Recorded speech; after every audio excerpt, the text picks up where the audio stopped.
আল্লাহর নবী রহমতের নবী তিনি বের হয়েছেন মদিনার কবর জান্নাতুল বাকি পার দিয়ে নবী যাইতেছেন সাহাবায়ে কেরামদেরকে নিয়া। নবীজি অন্তর চোখে দেখতে পেলেন একটা নগদ কবরের ভিতরে একটা যুবক জাহান্নামের আগুনে জ্বলতেছে আর মা মা কয়ে কাঁদতেছে। নবীজি বলেন, যুবক, এই যুবক তো কবরের মধ্যে আযাবে আছে। সাহাবীরা, তোমরা দেখো না, কিন্তু আল্লাহ আমারে দেখায়া দিছে আমি নবী কেমনে তার কবরের পাশ দিয়ে চলে যাব। তার জন্য একটু সাহায্য যদি না করি, আমি রহমতের নবী হলাম কেমন করে? আমি একটু হাত উঠাবো, তোমরা আমার সাথে আমিন আমিন বলবা। রহমতের নবী তিনি হাত উঠে দিছে আর আল্লাহ, তুমি তো আমাকে রহমতের নবী বানাইছো। রহমতের নবী কোন কবরের পার দিয়ে যাবে আর এই কবরে আযাব চলবে? হয় না মালিক, হয় না, হয় না, হয় না। আল্লাহ তোমার কাছে হাত উঠাইলাম, তুমি এই যুবকের আযাব তুমি বন্ধ করে দাও। সাহাবায়ে কেরাম সাথে সাথে আমিন বললেন, কিন্তু যুবকের আযাব বন্ধ হলো না। মায়ার নবী আবারও হাত উঠিয়ে দিলেন, আল্লাহ তোমার কাছে আবারও হাত উঠাই না, আল্লাহ তুমি তার আযাব বন্ধ করো। আল্লাহ তার আযাব বন্ধ করে না। আল্লাহর কাছে নবী আবার হাত উঠাইলেন। এইভাবে 3 বার নবী হাত উঠান, কিন্তু যুবকের আযাব বন্ধ হয় না। আমার নবী রহমতের নবী নিরাশ হয়ে, আল্লাহ আমার হাতের দাম বুঝি তোমার দরবারে কমে গেছে। জানি না কোথায় কোন জায়গায় ভুল করেছি গো মালিক, কোন জায়গায় কোথায় জানি ভুল করেছি। আল্লাহ আল্লাহ আমার হাতের দাম বুঝি কমে গেছে। আল্লাহ পাক তখন জিবরাইল পাঠায়, না বন্ধু, হাতের দাম তোমার কমে নেই বন্ধু, তোমার হাতের দাম আজও আছে, এখনো আছে, ভবিষ্যতেও থাকবে। আল্লাহু আকবার। তুমি হাত উঠাইতে দেরি, কবুল হতে দেরি করব না আমি আল্লাহ। এইবার আল্লাহর নবী কই, মালিক তাহলে গন্ডগোল কোন জায়গায়? আল্লাহ কয়, বন্ধু গন্ডগোল হলো এই যুবকের মা এখনো দুনিয়ায় জীবিত, মা কলিজায় বড় ব্যথা, মারে খুব কষ্ট দিছে এই যুবকে, এমনকি মার গায়ে হাত পর্যন্ত উঠাইছে। বন্ধু আমি আল্লাহ দেখেছি মার চোখের পানি, আল্লাহু আকবার, আমি আল্লাহ দেখেছি মার চোখের পানি, প্রতিটা পানির ফোঁটা জমিন বরদাস্ত করে নাই, আমার আদালতের ফাইলে জমা হয়েছে। বাবার চোখের পানির ফোঁটা জমিন বরদাস্ত করে না রে যুবক, মা চোখের পানির ফোঁটা জমিন বরদাস্ত করে না, আল্লাহর আদালতের ফাইলে জমা হয়। এটা এত কঠিন আর জটিল মামলা। আল্লাহ পাক কই, বন্ধু ওই মার কলিজার ভিতরে ভীষণ ব্যথা, মরণের সময়টা তো মা সন্তানদের মাপ দেয় নাই। এজন্য আমি আল্লাহ সিদ্ধান্ত নিয়েছি, তুমি বন্ধু একবার নয়, 2 বার নয়, 3 বার নয়, 100বার যদি সুপারিশ করো তবুও কবুল করব না, আযাব বন্ধ করব না, যতক্ষণ পর্যন্ত তার মা তারে মাফ না করবে। সিদ্ধান্ত আল্লাহ পাক ফাইনাল জানায় দিয়েছেন। এইবার নবীজি বলতেছে, সাহাবীরা দ্রুত তাড়াতাড়ি মারে খবর দাও, মারে যায় আমি নবীর সালাম জানাও। সাহাবায়ে কেরাম দ্রুত মহিলার কাছে চলে গেলেন, যায় বলতেছেন, মা গো নবীজি তোমারে সালাম জানাইছেন। মহিলা নবীজির দরবারে আসলো, নবী বলতেছেন, মা কবর কানা তুমি চিনো নি, একটু বলো। মহিলা কই, নবী ওই কবরটা তো আমার সন্তানের কবর। আল্লাহর নবী কই, মা তোমার সন্তান কবরের মধ্যে আযাবে আছে, আগুনে জ্বলতেছে আর সাপের কামড় খাইতেছে। মা মা কয়ে চিৎকার করে কাঁদতেছে। আল্লাহ আমারে অন্তর চোখে দেখাইছে গো মা, আমি তার জন্য 3 বার হাত উঠায় সুপারিশ করেছি, কিন্তু আল্লাহ আমার সুপারিশ কবুল করে না। আল্লাহ জানাই দিছে তোমার কলিজায় নাকি অনেক ব্যথা, তুমি তারে মাফ না দিলে আল্লাহ আমার সুপারিশও কবুল করবে না। রহমতের নবী মায়ার নবীর চোখ দিয়া পানি ঝরতেছে। নবীজি কয়, মা মাফ করে দাও, এটা তো তোমারই সন্তান, 10 মাস 10 দিন পেটে নিছো, কত রাত মাতার পাশে দাঁড়ায় দাঁড়ায় পাহারা দিছো, কতদিন না খায়া সন্তানকে খাওয়াইছো। 4টা ডিম যদি রান্না হয়েছে, সবাই আমরা ডিম খাইছি, কিন্তু মা নিজের ডিমটা খাইতো না, সন্তানের জন্য মা লুকায়া ডিমটা রাইখা দিত। স্কুল থেকে আসলে পরে সন্তান আম্মা পেটে কোদা, নিজের ডিমটা তখন সন্তানকে খাইতে দিত। সন্তান যদি জিগাইতো, মা গো তুমি কি খাও নাই, তখন মা চোখের পানিটা বইসা আমার মাথায় তোমার মাথায় হাত বুলাই আমায় কইতো, বাজার আমি খাইছি তুমি খাও। এমন কত মিথ্যা কথা তোমার সাথে আমার সাথে কইছে রে যুবক। মায় তোমার সাথে আমার সাথে এমন কত মিথ্যা কথা কইল সংসারের জন্য, এই অভাবী সংসারের জন্য কত রাত মা না খাইয়া কইছে খাইছি। এজন্যই আল্লাহর নবী কই, মা মাফ করে দাও যুবকটারে, সন্তানরে মাফ করে দাও। যেই মাত্র নবীজি কথা কইছে, মহিলা তখনই কয়, নবী গো, ও নবী, না গো নবী, আমি এর মাফ করব না। মহিলার চোখ থেকে দৌড় দৌড় করে পানি পড়ে, মহিলা কান্দে, মায় কান্দে, আর কয়, না গো নবী, আমি এরে মাফ করব না গো নবী, এখনো আমার পিঠে মাইরের দাগ আছে, এখনো আমার পিঠে মাইরের দাগ আছে গো নবী, আমি এর মাফ করব না। আল্লাহ নবী অবাক হয়ে গেলেন, নবীজি নিস্তব্ধ নির্বাক, নবীজির জবান বন্ধ হয়ে গেছে। এখন নবী কি করবেন? মায় মাফ না করলে তো আল্লাহ মাফ করবে না। তখনই আল্লাহর নবী, রহমতের নবী চিন্তায় পড়ে কয়, আল্লাহ এখন কি করবো গো মালিক, মা যদি মাফ না করে আমি নবী 1000 বার হাত উঠাইল তো মাফ হবে না। আল্লাহ এখন কি করবো, এখন কি করবো? মার দিলটা তো শক্ত হয়ে গেছে, মার কলিজাটা তো শক্ত হয়ে গেছে। আল্লাহর নবী এবার আল্লাহর কাছে আবদার করে, আল্লাহ একটা আবদার করি তোমার কাছে, রাখবাইনি। আল্লাহ কয়, কোন আবদার? আল্লাহর নবী কয়, আল্লাহ আমারে তুমি যেইভাবে আযাবটা দেখাইছো কবরের, এইভাবে মার চোখেও আযাবটা একটু দেখাইয়া দাও। কারণ আমি নবীর মন বলে, সন্তানের কষ্ট যদি মা নিজের চোখে দেখে তাহলে মার দিল নরম হয়ে যাবে। কারণ কোন মা সন্তানের কষ্ট নিজের চোখে সইতে পারে না, বাবার কষ্ট সন্তান, সন্তান বা সন্তানের কষ্ট বাবা সইতে পারে না। আল্লাহর নবী যে এই আবদার করেছেন, আল্লাহ কয়, বন্ধু এই আবদারটা কবুল করলাম। সাথে সাথে কবরে আযাবের দৃশ্য আল্লাহ তার নবীর যেভাবে দেখাইছে, এইভাবে মার চোখে আল্লাহ দেখায় দিছে। মা দেখতেছে কবরের ভিতরে সন্তান আগুনে জ্বলতেছে, সাপের কামড় খায়, আর আম্মা আম্মা কয়ে কাঁদে। সাথে সাথে মার দিলটা নরম হয়ে গেছে।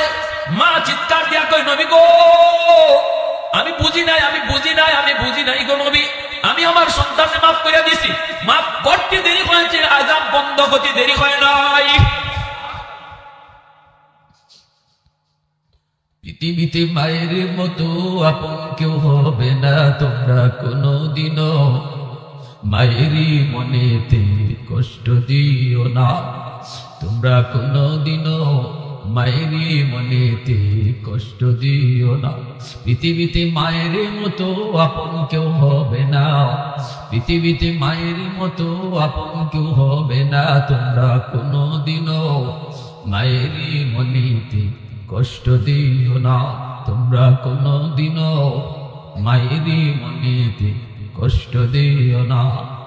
কত পাপী এমন আছে মাকে কষ্ট দেয়, মায়ের মনে কষ্ট দিয়ে অভিশাপ নেয়, মায়ের মনে কষ্ট দিলে খোদা যে সহে না, মায়ের মনে কষ্ট দিলে খোদা যে সহে না, তোমরা কোনদিনও মায়েরই মনেতে কষ্ট দিও না, তোমরা কোনদিনও মায়েরই মনেতে কষ্ট দিও না।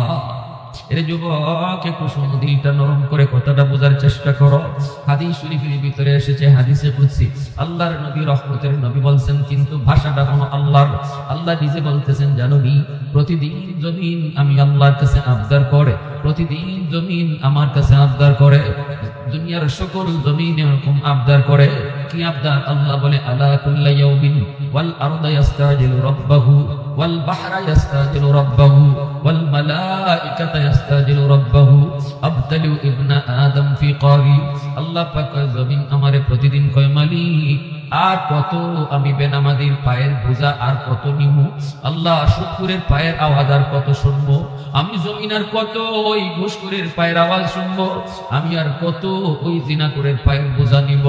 আসবিরু ইলা মাতা আসবিরু, আমি জমিন তো ধৈর্য ধরতেছি, কত কাল আর ধৈর্য ধরবো, একটু অনুমতি দাও, অনুমতি দাও।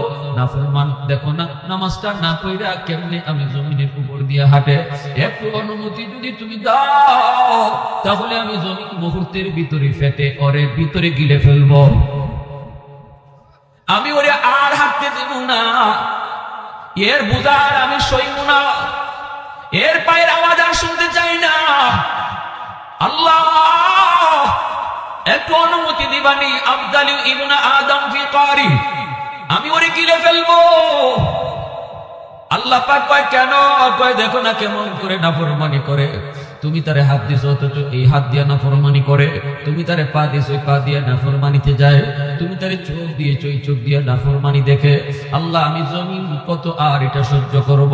আল্লাহ পাক রব্বুল আলামিন কয় রে মানুষ শুধু জমিন এভাবে তোদেরকে খাইতে চায় না, জমিন শুধু তোদেরকে ধ্বংস করতে চায় এমন না, সাগর মহাসাগর গুলো আমার কাছে উদ্ধার করে। কক্সবাজারের সমুদ্র সৈকতের পারে যাইয়া কত যুবক কত যুবতী গুনার কাজে লিপ্ত হয়, সাগরের পানিটা কিন্তু গুনাহ দেখতেছে আর আল্লাহর কাছে বলতেছে মালিক মালিক অনুমতি দাও অনুমতি দাও, ওই নাফরমান গুলি রে আমি পানি যায় ডুবাইয়া মারি। ও মালিক অনুমতি দাও অনুমতি দাও, আমি সাগরের পানি আর কত গুনাহ দেখব, আমি সাগরের পানি আর কত দেখব, মুহূর্তের ভিতরে আমি কত অশান্ত হই। 10 তলা 20 তলা বিল্ডিং মুহূর্তের ভিতরে তোমার আদেশ পাইলে ডুবাইয়া দিতে পারি। শান্ত সাগর মুহূর্তের ভিতরে অশান্ত হতে পারে কি পারে না? আদেশ লাগবে কার? ইশারা লাগবে কার? যদি আল্লাহ পাকের বিন্দু পরিমাণ ইশারা পায় মুহূর্তের ভিতরে গোটা জমিন পানি ডুবায়া একদম তলায় দিতে পারে। এজন্য বাইরা জমিন এই জমিনের ভিতরে যে পরিমাণ নাফরমানি আর গুনাহ হয়, সাগর মহাসাগর গুলো আল্লাহর কাছে আবদার করে আল্লাহ অনুমতি দাও আমি নাফরমান গুলিরে ডুবাই ফেলবো আর এই নাপাক জমিনটারে পাক বানায় ফেলবো। এইভাবে যখন আবদার করতে থাকে আল্লাহ পাক তখন ধমক দিয়ে বসে। আল্লাহ জমিন রে কইরে জমিন থাম, এই সাগর মহাসাগর তোরা থাম, আমার আর আমার বান্দা বান্দির মাঝখানে তোরা কেউ নাক গলাবি না। আল্লাহু আকবার। আমার বান্দা গুনাহ করলেও আমার করে, তোদের কি? সুবহানাল্লাহ জোরে কোন না। আমার বান্দি গুনাহ করলেও আমি আল্লাহর করে, তোদের কি? তুই জমিনে বানাইতে আমি আল্লাহ হাত লাগাই নাই, তুই সাগর মহাসাগর বানাইতে আল্লাহ আমি হাত লাগাই নাই, শুধু বলেছি জমিন হয়ে গেছে। আসমান বানাইতে আল্লাহ কইছে আসমান হয়ে গেছে, ফেরেশতা বানাইতে আল্লাহ বলছে হয়ে গেছে। আল্লাহ তো সব বানাইছে আমি আদেশ দিয়া, কিন্তু আমার ওই বান্দা আমার ওই বান্দিটারে বানাইতে আমি আমার নিজের হাত লাগায়া বানাইছি। আল্লাহ পাক রব্বুল আলামিন করে জমিন শুন, আমি আল্লাহ দেখতেছি জমিনে কত গুনাহ হয়, কত অন্যায় হয়, কত অত্যাচার হয়, কত জুলুম হয়, কত নাফরমানি হয়। আমি আল্লাহ দেখতেছি এই জমিনের ভিতরে আমার নবীর নায়েবে নবী উলামায়ে কেরামের সাথে কেমন আচরণ হয়। এরপর আমি নগদ ধরি না কেন জানোনি? কারণ এই মানুষকে আমি আল্লাহ বড় আদর করে বানাইছি। আসমান আল্লাহ বানাইছেন কুন ফায়াকুন বইলা, জমিন আল্লাহ বানাইছেন কুন ফায়াকুন বইলা, ফেরেশতা আল্লাহ বানাইছেন কুন ফায়াকুন বইলা। কিন্তু আমারে আপনারে আল্লাহ পাক, আমারে আপনারে আল্লাহ পাক বানানোর সময় আল্লাহ কয় খালাকতু বিয়াদাইয়া, এই মানুষকে আমি নিজের হাত লাগায় বানাইছি।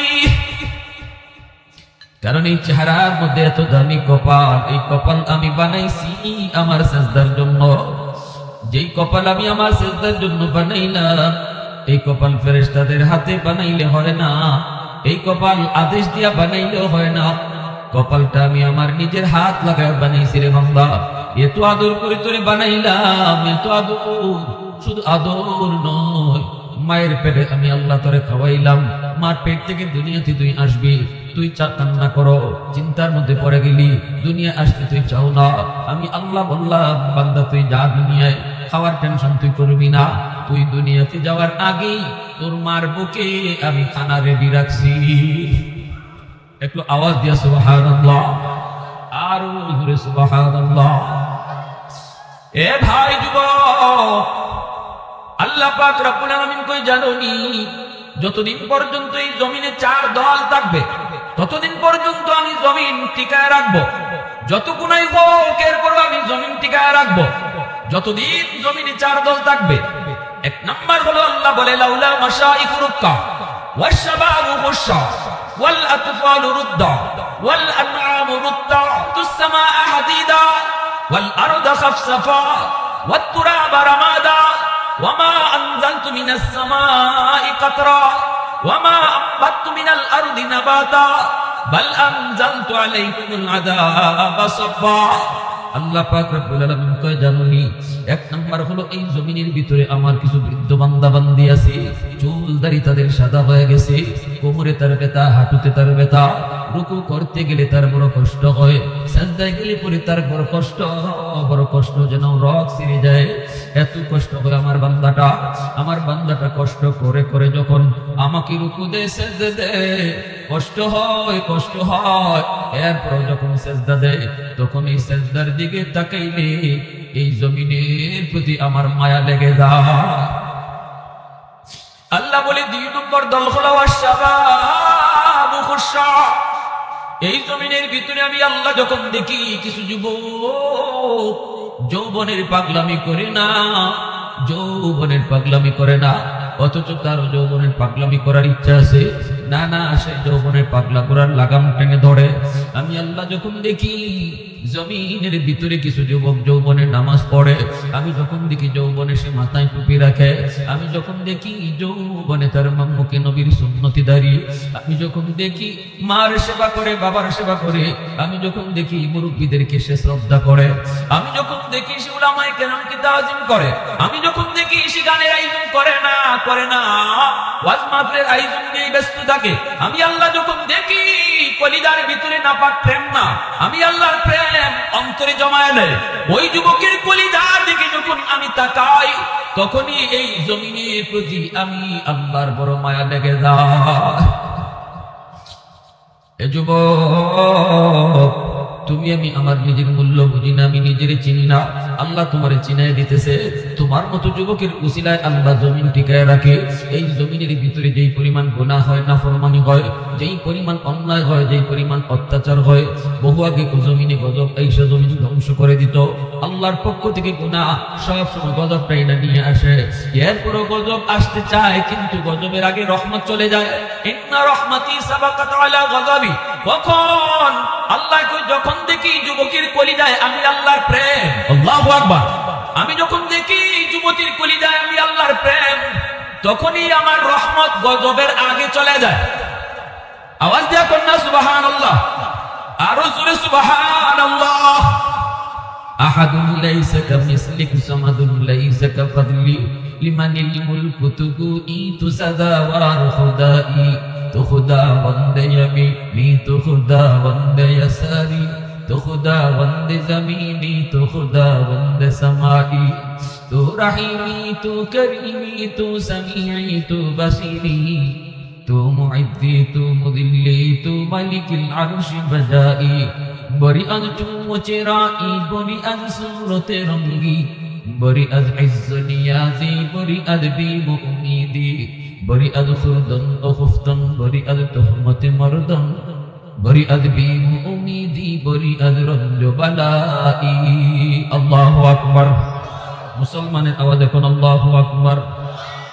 একজন যুবকের সেজদা আর একজন বৃদ্ধ মানুষের সেজদা, দুই সেজদা সমান না বেশ কম আছে?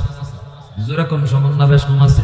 হাজারো বৃদ্ধ মানুষের সেজদা যদি এক পাল্লায় রেখে দেওয়া হয়, আর একজন যুবকের সেজদা যদি এক পাল্লায় রেখে দেওয়া হয়, যুবকের সেজদার পাল্লা ভারী হয়ে যাবে।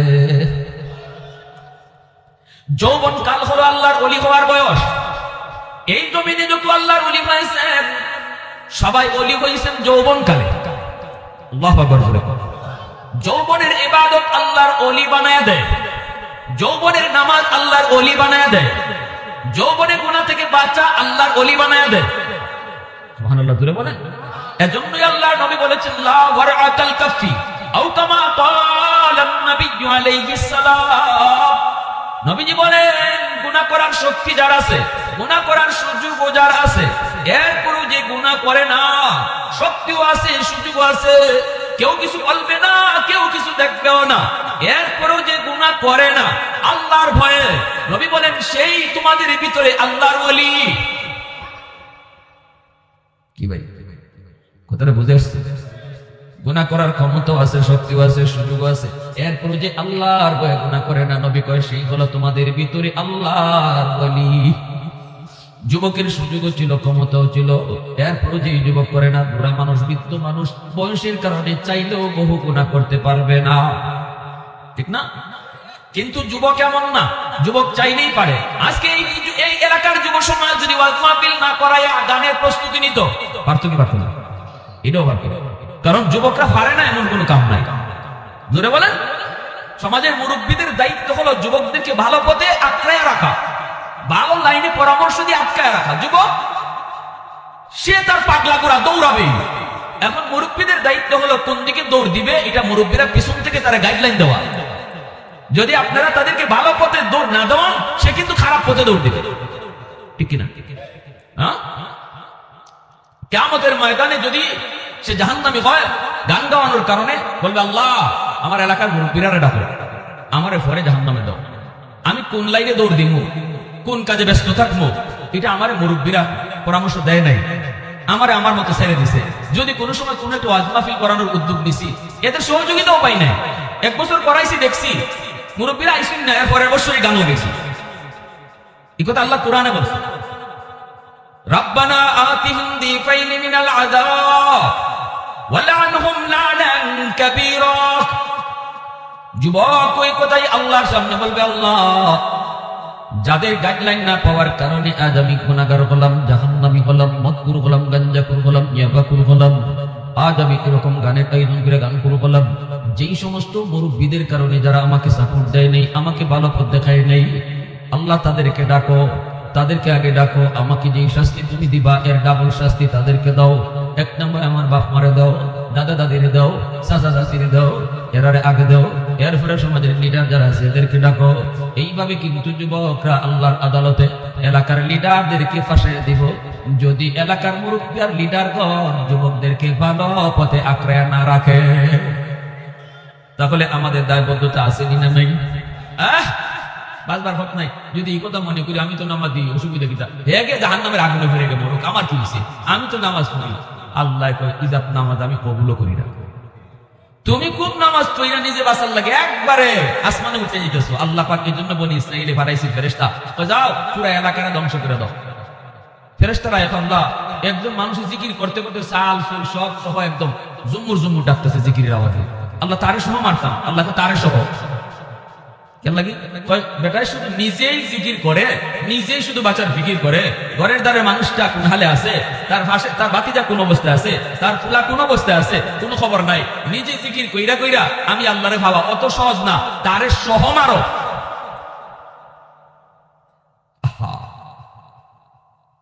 এজন্য আল্লাহ বলেছে কু আনফুসাকুম ওয়া আহলিকুম নারা। আল্লাহ কই নিজেও জাহান্নামের আগুন থেকে বাঁচাও, পরিবাররেও বাঁচাও, এলাকার মানুষের লইয়া চিন্তা করো। আর এই চিন্তাটা এখন যুবকদের মাথায় ঢুকছে।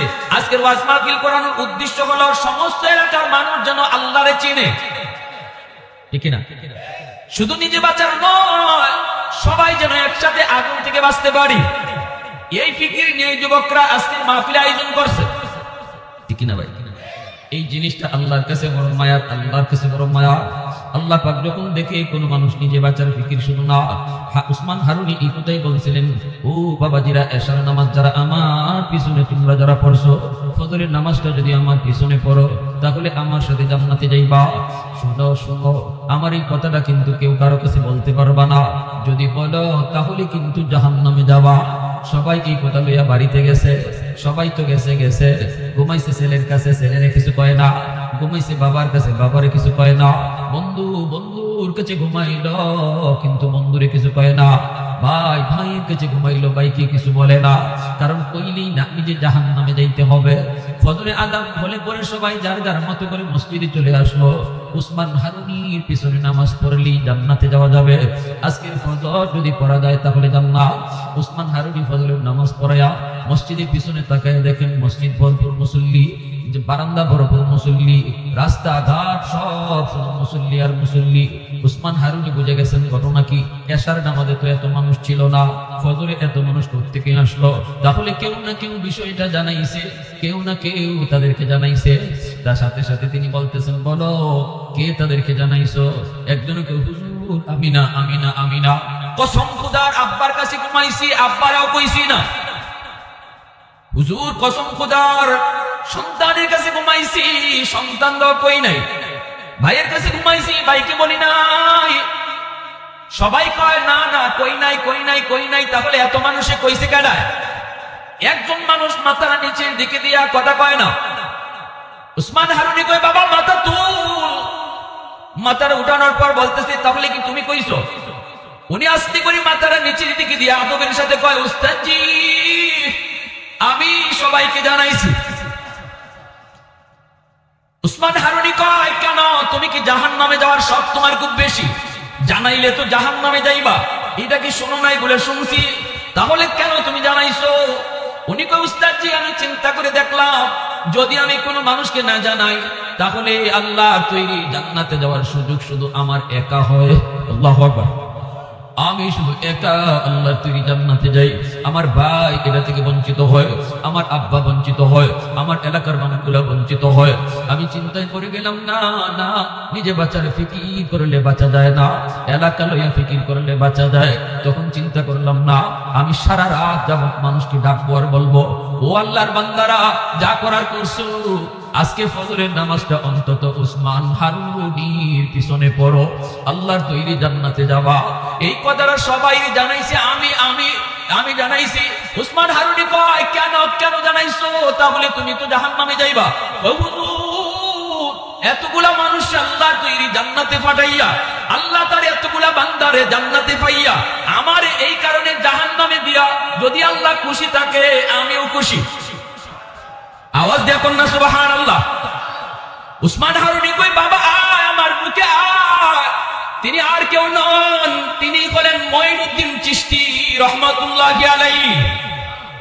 मैं तालिब मौला हूं मेरे इश्क़ निराला, मैं तालिब मौला हूं मेरे इश्क़ निराला, है जुमला जहां जिनकी तजल्ली से उजाला, है जुमला जहां जिनकी तजल्ली से उजाला, मैं दर्द जहां गैर खुदा यार नदर, যদি याद खुदा ही चिदी गुरकार नदर, যদি याद खुदा ही चिदी गुरकार नदर। মুসলমানের আওয়াজ এখন আল্লাহু আকবার। ও ভাই, উসমান হারুনি কয়, আয় বাবা আমার বুকে আয়। আমি একটা পরীক্ষা করছিলাম, পরীক্ষা কে শুধু নিজে বাঁচার ফিকির করে আর কে ওটা জাতির নিয়ে বাঁচার ফিকির করে। আয় আমার বুকে আয়, পরীক্ষায় তুমি পাস করছো আর সবাই ফেল করছে, তুমি শুধু পাস। বাপে ছেলেরে কয় না, তার মানে নিজে খালি বাঁচতে চায়, ফুলারে বাঁচাইবার ফিকির করে না। ভাই ভাইরে কয় না, তার মানে নিজে বাঁচতে চায়, ভাইয়ের ফিকির নাই।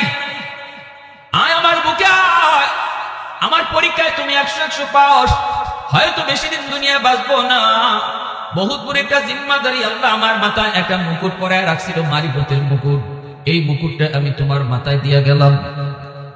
উসমান হারুনি সেই মারিফতের রাজত্বের মুকুট মঈনুদ্দিন চিশতির মাথায় নিজের হাতে পরায় গেছে। আওয়াজ দেখুন না সুবহানাল্লাহ, আরেকটু এরকম না সুবহানাল্লাহ। আজকে আপনাদের এলাকার পাকশিমুল, এই এলাকার যুবকরা মঈনুদ্দিন চিশতির আমল করছে। আল্লাহু আকবার। ভাইরা বন্ধুরা, জন্য বলি আল্লাহ পাক কই জানোনি, ওই যুবক, যেই যুবকের কলিজার ভিতরে আমি আল্লাহর প্রেম, আমি আল্লাহর প্রেম, আমার প্রেম অন্তরে জমায়ে দেয়। দুনিয়ার নাপাক প্রেম ভালোবাসা অন্তরে জন্ম দেয় না।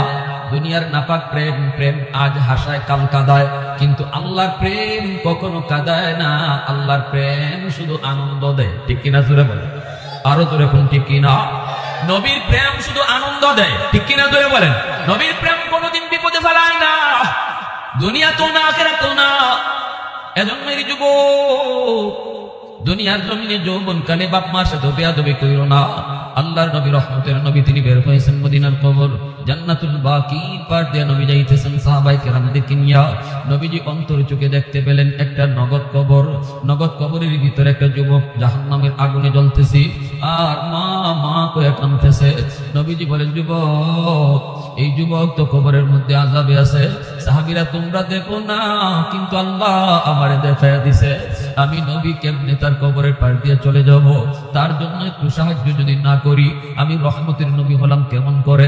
আমি একটু হাত উঠাবো, তোমরা আমার সাথে আমিন আমিন বলবা। রহমতের নবী তিনি হাত উঠিয়ে দিছে আর আল্লাহ, তুমি তো আমাকে রহমতের নবী বানাইছো। রহমতের নবী কোন কবরের পার দিয়ে যাবে আর এই কবরে আযাব চলবে? হয় না মালিক, হয় না, হয় না, হয় না। আল্লাহ তোমার কাছে হাত উঠাইলাম, তুমি এই যুবকের আযাব তুমি বন্ধ করে দাও। সাহাবায়ে কেরাম সাথে সাথে আমিন বললেন, কিন্তু যুবকের আযাব বন্ধ হলো না। মায়ার নবী আবারও হাত উঠিয়ে দিলেন, আল্লাহ তোমার কাছে আবারও হাত উঠাই না, আল্লাহ তুমি তার আযাব বন্ধ করো। আল্লাহ তার আযাব বন্ধ করে না। আল্লাহর কাছে নবী আবার হাত উঠাইলেন।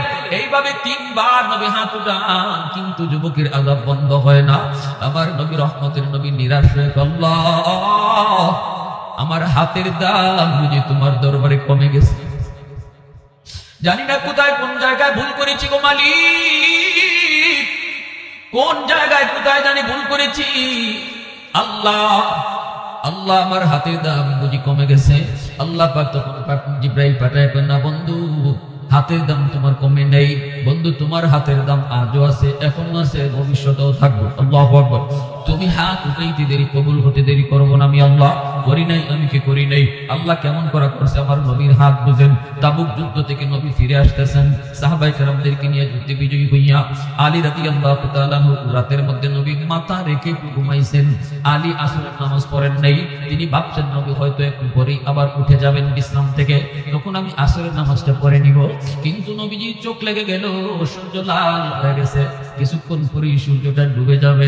আলী তো টেনশনে পড়ে গেলেন, হায় আমার নামাজ তো কাজা হয়ে যাইতেছে, সূর্য লাল, কিছুক্ষণ পরেই হয়তো সূর্য ডুববে, কিন্তু আমার নবী তো ঘুমায় গেছেন, আমি এখন কি করব? নবীর ঘুম ভাঙাবো নাকি আমার নামাজ কাজা করব? এই অবস্থায় আলীর মন আলীরে কই, না রে আলী সাবধান, আমার রহমতের নবীর ঘুম ভাঙাবি না, নামাজ তোর কাজা হয়ে যা, তবু রহমতের নবীর ঘুম ভাঙায়া কষ্ট দিস না, আমার মায়ার নবীর কষ্ট দিবি না, কারণ এই সূর্য নবীর খাতিরে আল্লাহ বানাইছে, এই আসমান নবীর খাতিরে আল্লাহ বানাইছে, ওই নবী তোর মুরাতে ঘুমাইতেছে না, নবীর ঘুম ভাঙায়া কষ্ট দিবি না। সূর্য ডুবে গেল, নবীজির ঘুম ভাঙলো। আল্লাহ নবী আলীর চেহারার দিকে তাকায় দেখেন আলী বড় পেরেশান। নবীজি বুঝে গেছেন আলীর কোন একটা বিপদ ঘটছে। নবী জিজ্ঞেস করেন, আলী রে বল কি হয়েছে?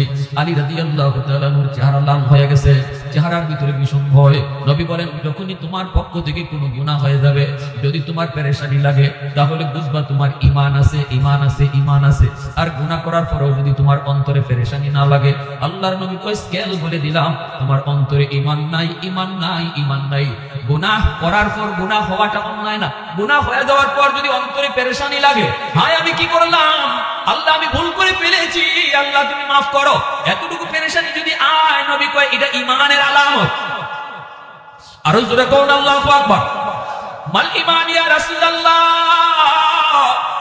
ইযা সাররাতকা হাসানাতুকা ওয়া ইযা সাআতকা সাইয়্যাতুকা ফাআনতা মুমিন।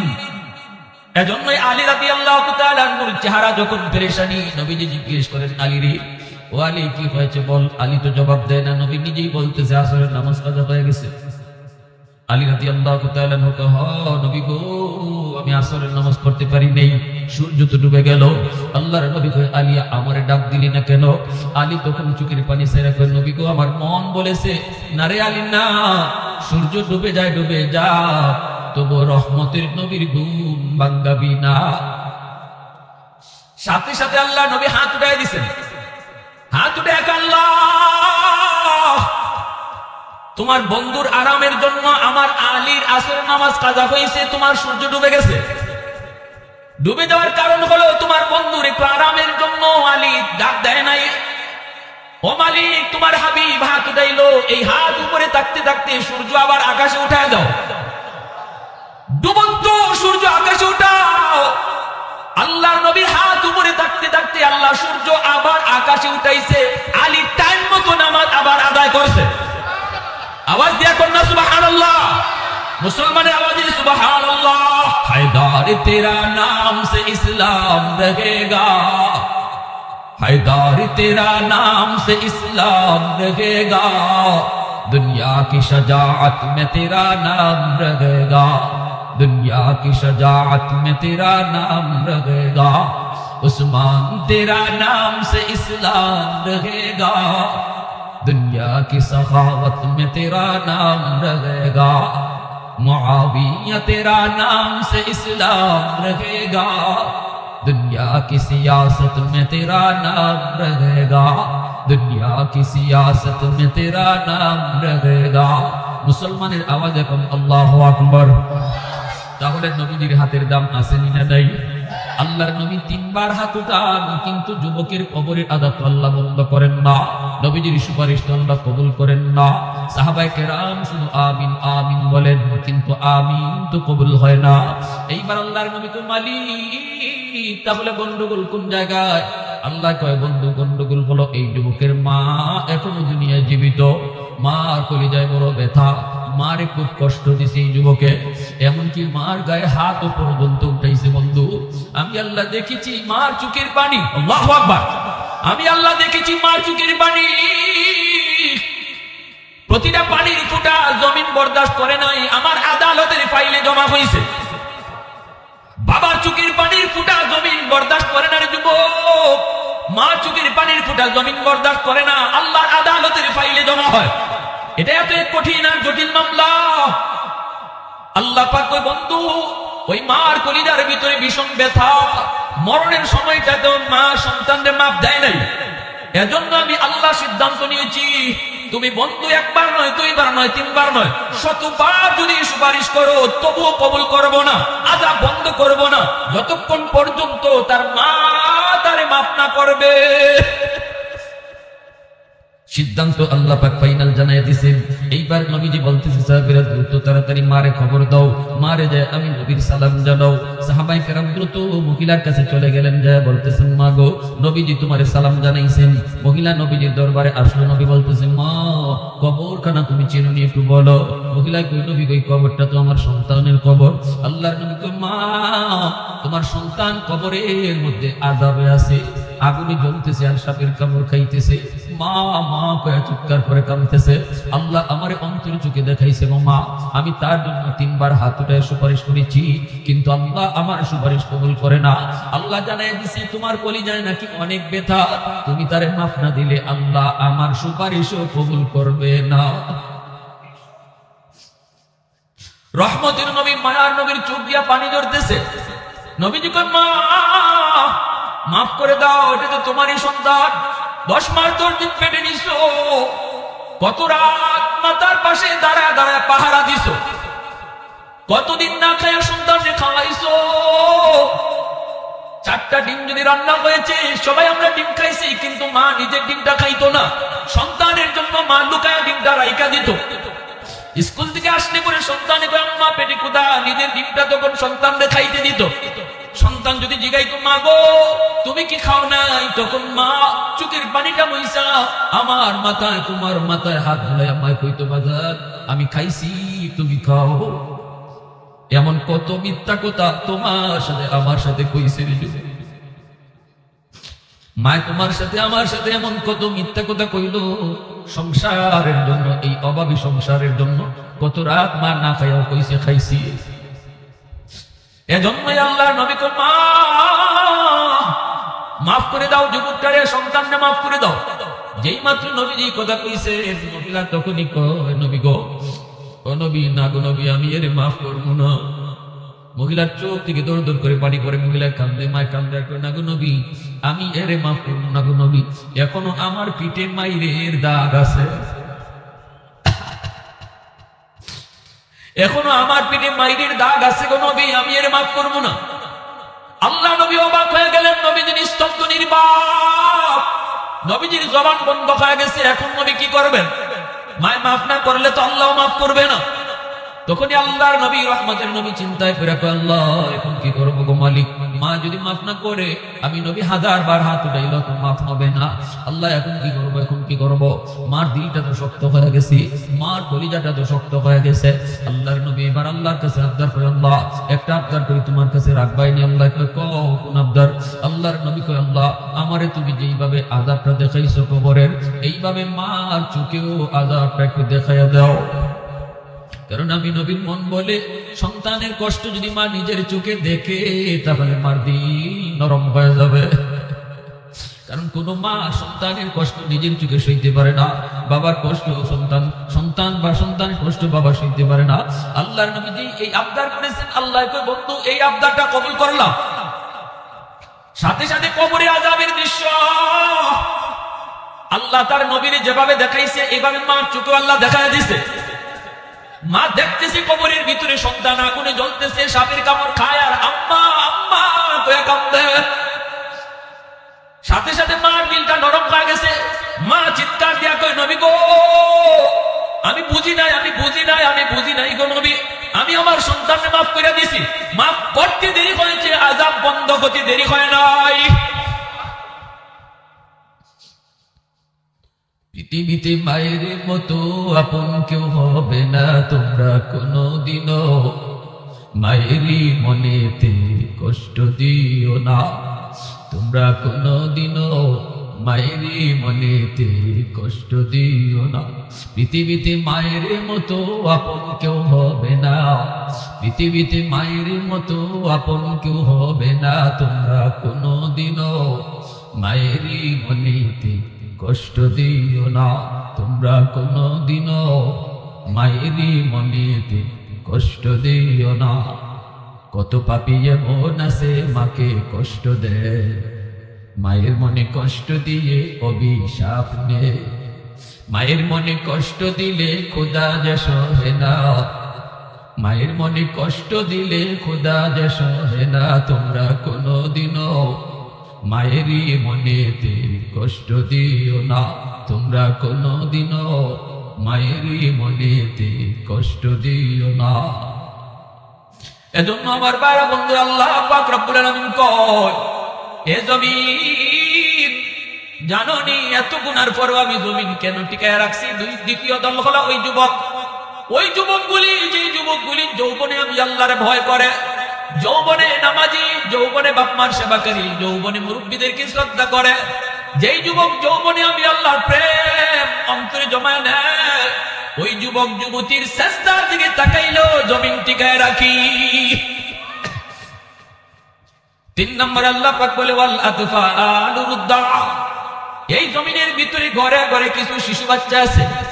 আল্লাহ পাক বলেন, ওই শিশু বাচ্চাগুলির কোনো গুনাহ নাই, কোনো অপরাধ নাই, কোনো অন্যায় নাই, শিশুদের উপরে নামাজ নাই, শিশুদের উপর রোজা নাই, হজ নাই, হালাল নাই, হারাম নাই। আল্লাহ পাক কয়, গুনাহ যদি করছে তার মা, গুনাহ যদি করছে তার বাবা, গুনাহ যদি করলো তার ভাই, এই গুনার কারণে জমিনে যদি গজব আসে, এই গজবের ভিতরে শিশু বাচ্চাটাও পইরা যায়, অথচ শিশুর কোনো দোষ নাই, কোনো অন্যায় নাই, অপরাধ নাই। ওই শিশু বাচ্চাগুলার দিকে যখন আমি আল্লাহ তাকাই, তখন এই জমিনের প্রতি আমার মায়া লেগে যায়। ওয়াল আনআম রুতা, আল্লাহ পাক 4 নম্বর দল হলো জমিনের ভিতরে কিছু পশু পাখি, হাঁস মুরগি গরু ছাগল আছে, এদের উপর শরীয়তের কোনো বিধি বিধান নাই, নামাজ নাই, রোজা নাই, হজ নাই।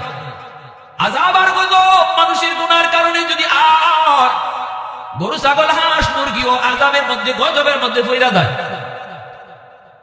এদের দিকে তাকাইলো এই জমিনের প্রতি আমি আল্লাহ মায়া করি।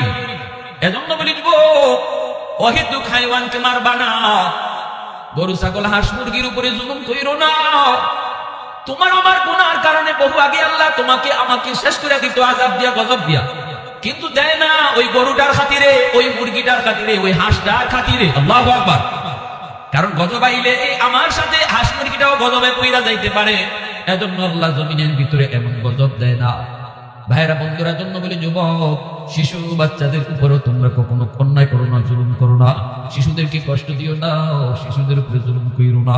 আমার ঘরে যে বাচ্চাটা আছে অবুঝ বাচ্চা, আমার ঘরে যে বাচ্চাটা আছে শিশু বাচ্চা, এই শিশু বাচ্চাটা এর উসিলায় আল্লাহ আমরা ঘরে যারা আছি সবাইরে খাওয়াইতেছে এই বাচ্চার উসিলায়।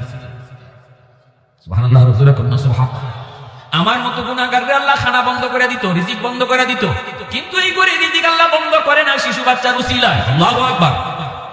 এজন্য আল্লাহ পাক কয়, জানোনি এই 4 দল যদি জমিনে না থাকতো, লাজালতুস সামাআ হাদিদা ওয়াল আরদা খাফসাফা ওয়াত তুরাবা রামাদা ওয়ামা আনজালতু মিনাস সামাই কাতরা। আল্লাহ কয়, এই 4 দল যদি জমিনে না থাকতো, আমি আসমানকে লোহা বানায় দিতাম, জমিনকে তামা বানায় দিতাম, ওয়ামা আম্বাতু মিনাল আরদি নাবাতা, একটা শস্যের দানাও জমিনে উঠতে দিতাম না, ওয়ামা আনজালতু মিনাস সামাই কাতরা, এক ফোঁটা রহমতের বৃষ্টি জমিনে নাজিল হতে দিতাম না, বাল আনজালতু আলাইকুমুল আযাবা সাব্বা, পরপর জমিনে আযাব আর গজব নামতো, শুধুমাত্র এই জমিনকে গজব থেকে বাঁচাইতেছি 4 দলের খাতিরে। অনেক যুবক বলো, তুমি তো সেই যুবক যে যুবকের খাতিরে আল্লাহ জমিন টিকায় রাখছে, ঠিক কিনা জোরে কও? এত দাম, এত দাম, এত দাম তোমার। এজন্য আল্লাহ পাক কয়, ওই যুবকটারে, যুবক শুন, মসজিদের 5 ওয়াক্ত আমি আল্লাহ তোরে ডাকছি, কিন্তু ডাক শুনলি না। তোরে এত আদর করে আমি বানাইলাম, তোর খাতিরে জমিন টিকায় রাখলাম, কিন্তু তুই যখন মসজিদে আসলি না, আমার ডাক শুনলি না, তখন আমার কুদরতি করে যায়, তখন ব্যথা লাগতো। ওয়াজ মাহফিল করাই তোরে ওয়াজ মাহফিলে বসাইতে পারলো না। কত চেষ্টা করলো যুবক, কত চেষ্টা করলো এলাকার মানুষরা, কত চেষ্টা করলো অন্য যুবকরা, কিন্তু তোরে মসজিদে আনাইতে পারলো না, ওয়াজ মাহফিলে বসাইতে পারলো না। যদি ওই দিন তুই বসতি, তাহলে কোনো না কোনো একটা কথা তোরে দিলের ভিতরে লাগতো, আমি আল্লাহর কদমে তুই সেজদা দিতি। যদি দুনিয়ায় সেজদা দিতি, আজ হাসরের মাঠেও আমার কদমে তুই সেজদা দিতে পারতি। হাসরের মাঠে আল্লাহরে দেখার পরেও যারা সেজদা দিতে পারতো না, এরা ওই মানুষ যারা দুনিয়ায় নামাজ পড়তো না। দুনিয়াতে যারা ফিট বাঁকা করছে আল্লাহর সামনে, হাসরের মাঠেও তাদের ফিট বাঁকা হবে। দুনিয়ায় যাদের ফিট বাঁকা হবে না, ফিট বাঁকা করে নাই, হাসরের মাঠেও তাদের ফিট বাঁকা হবে। সাবধান। তখনই আল্লাহ রাব্বুল আলামিন বলবে, বান্দা এখন কান্না করে লাভ নাই, এখন চোখের পানির বদলে রক্ত ঝরায়ও লাভ নাই, যা হওয়ার হয়ে গেছে, যা হওয়ার হয়ে গেছে। সুযোগ ছিল দুনিয়া, কান্নার জায়গা ছিল দুনিয়া, আখিরাতে কান্না করে কোনো লাভ নাই, হাসরের মাঠে রক্ত ঝরায় কোনো লাভ নাই। দুনিয়াতে এক ফোঁটা চোখের পানি ফেলাইতে এটার দাম অনেক বেশি হয়ে যেত। হাসরের মাঠে পানি ফেলাইয়া চোখের পানি দিয়ে নদী বানায় ফেললো, কোনো লাভ নাই। আর দুনিয়ার জমিনে ওয়াজ মাহফিলে বইসা এক ফোঁটা চোখের পানি ফেলাইয়া শুধু কইতে, আল্লাহ জীবনে যা করেছি ভুল করেছি, মুহূর্তের ভিতরে আমি আল্লাহ তোর নাম গুনাহগারের তালিকা থেকে কাটিয়া ওলির তালিকায় উঠাই দিত। আত্তাইবু মিনাজ যামবি কামান লা যামবা লা। এজন্য রাসূল কয়, তওবাকারীর তওবা আল্লাহ এমন ভাবে কবুল করেন, আমলনামায় কোনো গুনার চিহ্নই থাকে না। কন্যা সুবহানাল্লাহ, আরো কন্যা সুবহানাল্লাহ। আমার ভাইরা, তাহলে যুবকরা যে আয়োজন করছে, এই আয়োজন মাফিক আমরা 5 ওয়াক্ত নামাজ আল্লাহর কদমে নামাজ পড়তাম, সেজদা দিতাম, এরকম পাক্কা ইরাদা কার কার আছে? হাতটা উঠান। আল্লাহ তুমি কবুল করো, আমিন।